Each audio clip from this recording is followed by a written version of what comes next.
It was at this time there was serious trouble in Ephesus because of the way of the Lord. A certain silversmith named Demetrius made silver models of the temple of the goddess Artemis, and his business brought a great deal of profit to the workers. So he called them all together with others whose work was like theirs and said to them, "Men, you know that our prosperity comes from this work. Now you can see and hear for yourselves what this fellow Paul is doing. He says that man-made gods are not gods at all. And he has succeeded in convincing many people who are here in Ephesus and in nearly the whole province of Asia. There is the danger then that this business of ours will get a bad name. Not only that, but there's also the danger that the temple of the great goddess Artemis will come to mean nothing, and her greatness will be destroyed. The goddess worshipped by everyone in all the world." As the crowd heard these words, they became furious and started shouting, "Great is Artemis of Ephesus!" The uproar spread throughout the whole city, and the mob grabbed Gaius and Aristarchus, 2 Macedonians who were traveling with Paul, and rushed with them to the theater. Paul himself wanted to go before the crowd, but the believers would not let him. Some of the provincial authorities, who were his friends, also sent a messenger begging him not to show himself at the theater. Meanwhile, the whole meeting was in an uproar, and some people were shouting one thing and others were shouting something else, because most of them did not even know why they had come together. And some of the people concluded that Alexander was responsible, since the Jews made him go up to the front.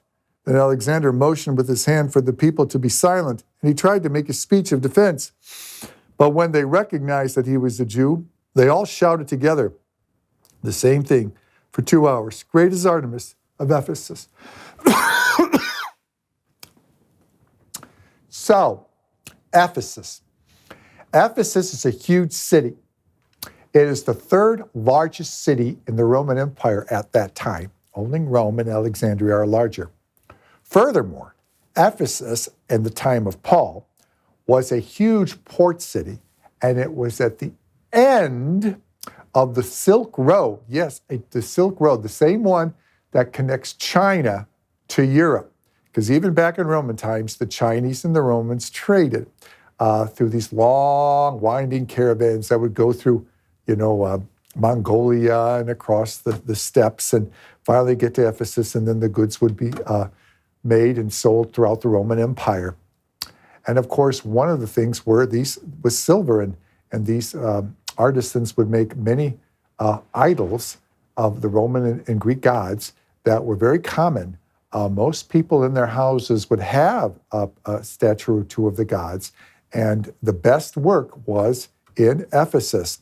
So, as Paul and the fellow Christians are having success, fewer people are wanting to buy these idols, because Paul's telling them they don't represent anything at all.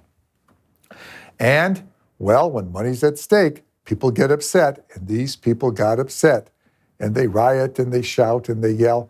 But I can't help think of the image in that amphitheater, an amphitheater that still is there today, and that I have actually walked onto. It's acoustically perfect. You stand in the middle of that stage and just talk in a normal voice, and they can hear you in the uppermost part of the stands. Amazing place to visit if you ever get to Ephesus. But in this canopy of noises, people saying one thing, people saying another, represents to me the story of the Tower of Babel from the book of Genesis, where the people began speaking other languages and no one knows what they're doing. They started on an attempt to build a tower to heaven, and they realized they ended up just yelling and screaming at each other. Well, such it is a world without faith in the Lord. A world without faith in the Lord is where people scream a lot, yell a lot, holler a lot, and have no idea what the other person is saying.